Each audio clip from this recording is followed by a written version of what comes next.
Pranika Podcast, ruang kolaborasi, tebar inspirasi, wujudkan mimpi.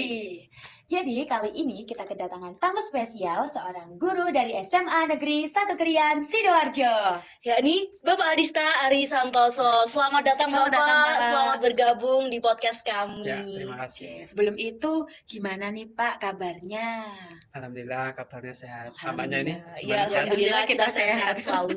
Ya. Alhamdulillah. Nah, jadi Sobat Pancasila, kali ini kita akan mengulik pengalaman Pak Dista dalam mengajar Pancasila di SMA Negeri 1 Krian. Tapi sebelum itu boleh nih ya Pak kita bertanya bagaimana sih Pak Dista memahami Pancasila itu sebagai ideologi bangsa? Kalau kita bicara Pancasila kan memang kita tidak lepas dari sejarah ya. Dan Pancasila ini memang terlahir dari suatu musyawarah. Dan para pendiri bangsa saat itu kan memang berangkat dari banyak latar belakang yang berbeda. Agama, suku, adat istiadat, dan sebagainya. Tapi semua pendiri bangsa itu semuanya saya rasa sepakat bahwa memang Pancasila itu memang cocok diterapkan di Indonesia. Dan jadi sih kita patut bangga terlahir dan besar di bumi Pancasila. Oh, jadi gitu. Nah, sebagai guru PPKN sendiri, susah gak sih Pak mengajarkan Pancasila pada anak-anak generasi milenial zaman sekarang? Kan takutnya kayak susah. Susah gampang sih kalau anak zaman sekarang itu. Ya, pastinya tantangannya di setiap era itu beda ya. Jika saya bandingkan ketika saya menjadi siswa dengan saya sebagai guru mengajar siswa sekarang, pastinya treatmentnya harusnya berbeda. Dan kalau saya berkaca guru saat ini kuncinya sih dua. Jadi guru itu harus kreatif dan inovatif. Dan ketika dua ini sudah kita terapkan, insya Allah kita bisa menyesuaikan kebutuhan zaman terkait dengan proses pembelajaran. Jadi kalau ditanya susah atau enggak, saya rasa sih tidak susah sih. Yang penting ini tantangan bagi saya dan insya Allah saya akan semangat menjalaninya dan mudah-mudahan berkah sih.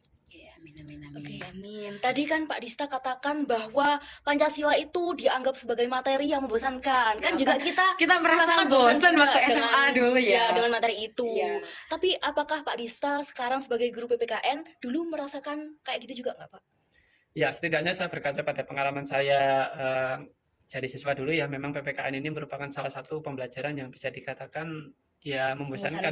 Kan terkesan pada hafalan atau merangkum dan sebagainya. Dan saya rasa saya ada di posisi bagaimana saya ingin merubah pola pikir utamanya anak-anak zaman sekarang ya, bahwa memang pembelajaran itu bukan ditentukan suka tidaknya terhadap pelajaran itu bukan ditentukan dari mata pelajarannya, tapi guru yang mengajarnya. Oh iya, bener banget sih kalau itu. Ya, betul-betul. Nah, kalau menurut Pak Dista sendiri, langkah awal menjadi guru yang menyenangkan bagi siswa itu seperti apa? Ya, biar siswanya nih nggak bosan gitu, Pak. Gitu. Kalau dari saya sih, saya berkacanya pada penerapan kurikulum merdeka yang sekarang diterapkan oleh pemerintah ya. Jadi kurikulum merdeka ini kan menekankan pada kebutuhan belajar siswa, termasuk mengakomodir apa yang menjadi minat dan bakat siswa. Paling tidak itu yang saya jadikan rujukan untuk saya sesuaikan dengan materi yang saya ajarkan. PPKN ini gimana caranya terkait dengan kebutuhan belajar siswa, minat belajar siswa, dikaitkan dengan materi PKN yang saya ajarkan. Saya di situ menyusun kira-kira proses pembelajaran seperti apa yang menarik bagi peserta didik. Oke, kalau gitu boleh cerita sedikit nggak Pak? Kira-kira cara mengajar Pancasila yang sudah Bapak lakukan di kelas-kelas itu seperti apa? Bayangkan kalau mbak-mbaknya ini ada guru PKN yang bilang, ayo anak-anak, pembelajaran sekarang saya minta kalian coba hafalkan butir-butir Pancasila mulai dari sila pertama nanti sampai sila kelima ya hafalan, kalau enggak nanti kalian akan saya kurangi nilainya, saya hukum. Gimana perasaannya? Bosen banget gak sih kita? Selain itu bosen juga takut kan ya, karena pasti Sobat Pancasila kalau dikasih tugas kayak gitu juga merasakan sama bosen dan takut ya.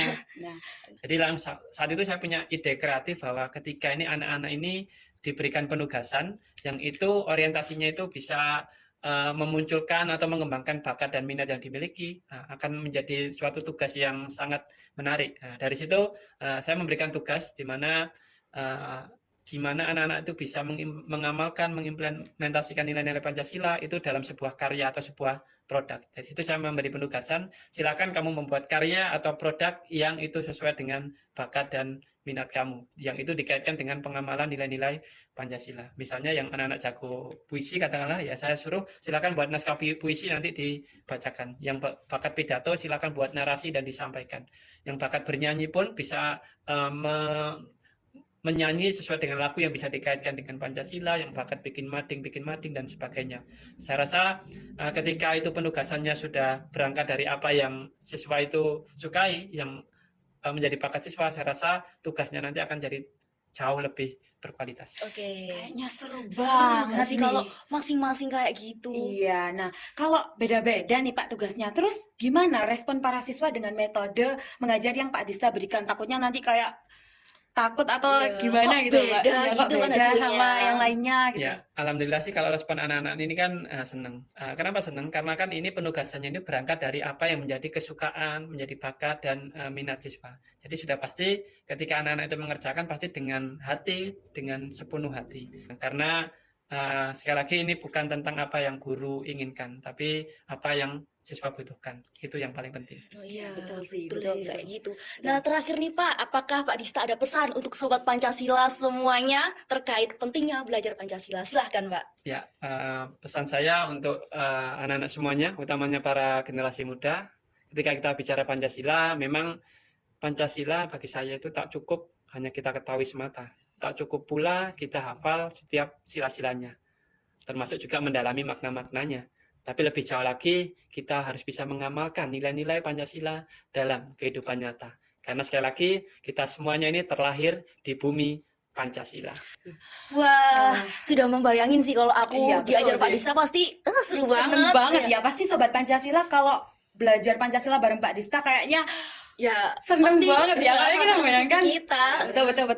Terima kasih Pak sudah berkenan dan bercerita bersama kami mengenai pengalamannya mengajar Pancasila. Kami doakan sukses terus buat Pak Dista untuk kedepannya. Ya, amin. Oke guys, sekian episode podcast kali ini. Saya Fariza Sausan. Dan saya Dwi Kesnul Katima. Sampai jumpa di podcast berikutnya. Bye-bye.